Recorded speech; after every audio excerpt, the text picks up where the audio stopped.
Let's check out the brand new Holiday Sprigs bundle from Concord and Ninth together. This includes the Holiday Sprigs Embossing Folder as well as the Holiday Sprigs Stencil Set. Now, these two gorgeous products can be used together or separately to create a variety of different looks. And I think you're going to see how versatile these are as we go throughout the demonstration today. So first up is the Holiday Sprigs Embossing Folder. Now this is a 2D embossing folder, so a standard embossing folder. And I love that the pattern is printed on the front. It coordinates perfectly with the stencil set. Now the stencil set includes 4 different stencils, and each of them does include some registration marks in all 4 corners. But I want you to keep in mind that there's no specific order that you have to use these stencils in. These stencils will line up perfectly over the embossed image if you choose to use it with the embossing folder. But here you can see that if you're just going to use it on an A2 size card, you'll use those registration marks in the corner to help you line up your stencils and get perfect placement. Now, I'll show you how to do all these things in just a moment, but we're going to start out with using the Holiday Sprigs Embossing Folder to create a raised dimensional background for our card. So I have a panel of white cardstock here. It measures 4 1/4 by 5 1/2 inches, and I'm lining it up inside of my embossing folder and just closing it between the 2 layers. Now, to use this with your embossing machine, you're going to follow the instructions for using an embossing folder. Today, I am using my Spellbinders Platinum 6, and I have found that the best sandwich for this machine is the A plate, a C plate, my embossing folder with the cardstock, and then a second C plate. And you can see I have a beautiful raised image that creates a lot of dimension and texture for a card front without adding a lot of bulk. I used this Holiday Sprigs embossing folder to emboss several different panels of cardstock, and you can see it looks beautiful on all of these different colors. And changing the background can really change the look of the card. Now keep in mind, you can use this embossing folder on its own, but the coordinating stencils allow you to add color in various places, and I'm going to show you how to do that now. So I have the embossed panel of white cardstock that we just created, and I'm adding some repositionable tape to the back side of it with the sticky side facing up towards the camera. This is going to help keep my stencil in place as I add my color. Now, instead of using the registration marks to line up my design, I am going to line up the stencils with the pattern that's already embossed on the front of this card. So I'm just looking down through the stencil and making sure that the openings of the stencil align with the raised areas of this cardstock. Then I can grab my favorite Concord and Ninth Christmas palette here, and I can add some color to these stencils. Now keep in mind, when you're using a stencil that has some more delicate areas like this nice big fluffy branch here in the center, you kind of want to work with the direction of those branches to keep from pulling up the little layers of your stencil. Now you can add a couple of different colors to each area to add some shading and dimension. And before I change my stencil, I like to wipe off the front of the stencil with a microfiber cloth to remove a lot of the excess ink so that I don't transfer ink onto other areas of my project. Now for this next layer, keep in mind you can do these in any order that you want. I'm using sea glass ink and doing a little bit of shading with juniper ink.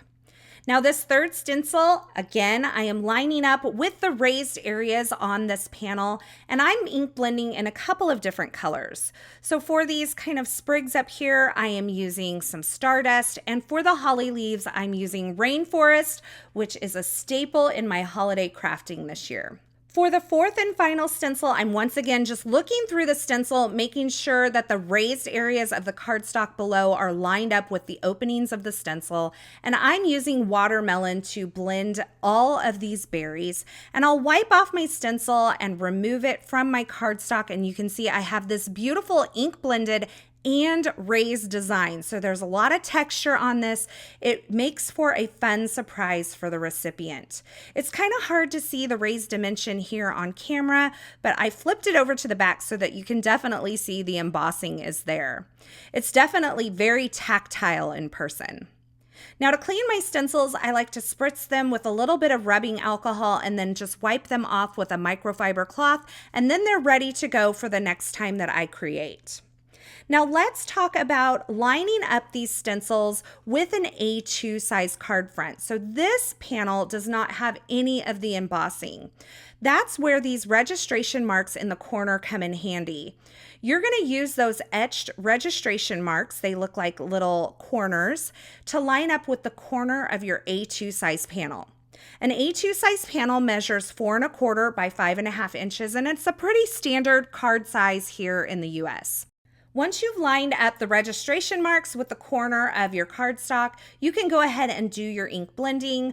Once again, I'm just wiping down my stencil before I remove it and moving on to the next stencil where again, I'll line up those registration marks with the corners of my cardstock. That's going to ensure that I'm going to have a perfectly placed design while using all 4 of these stencils. So I'm working my way through all 4 stencils here, blending on in various colors. And now you can see I have this beautiful ink blended background, but there's no raised dimension on this. If you want to add dimension after the fact, you can actually look through the front of the embossing folder and line up your stencil design with the design of the embossing folder. Now, this is a little more risky than the first way that I showed you, but nevertheless, it can be done. Once I have this positioned exactly where I want it, I'm going to take some repositionable tape and I'm going to hold that cardstock panel in place inside of the embossing folder, and then I can run it through my die cut machine to add that raised dimension. Now for these embossing folders, I have found that 2 A plates for my Anna Griffin Impress machine are perfect. So I just sandwich my embossing folder and cardstock between the 2 clear A plates for my Anna Griffin Impress, run that through my die cut machine, and then I have all of the raised texture as well as that ink blending on my cardstock.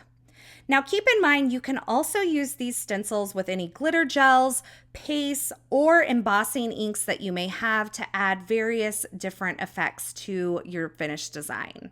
Now, I also think it's a lot of fun to add some ink with a brayer to your background. So I've used just the embossing folder on some rainforest cardstock here, and I'm using my all-in-one turnabout jig to hold my cardstock in place as I brayer on some white pigment ink from Concord and 9th. I'm going at this with a very light hand so that the ink is only catching the raised areas of the cardstock, and this gives this embossed panel a completely different look. If you wanted to darken up those areas, you could instead use rainforest ink over this, and it's going to make all of those sprigs a little bit darker. I created 2 cards with this Holiday Sprigs bundle, and this is a look at the first one. I stenciled a background and cut it at an angle, so that's a flat layer there with just the ink stenciling at the top. And then I adhered it to a panel of rainforest cardstock that I embossed with the Holiday Sprigs Embossing Folder. And it's really cool to see how the stenciled pattern continues on into that embossing folder pattern. Now for card number 2, I embossed a couple of panels of cardstock and just die cut them to nestle them into each other. I have that champagne metallic cardstock. It's brand new from Concord and 9th this month. I've embossed that with the Holiday Sprigs Embossing Folder. And the background is some wheat cardstock that I also embossed with that embossing folder and added a little bit of white pigment ink with a brayer. I love the Holiday Sprigs bundle because it can be used in so many different ways by combining the stencil and the embossing folder. And I think you're going to find this dynamic duo take center stage in your craft room this holiday season.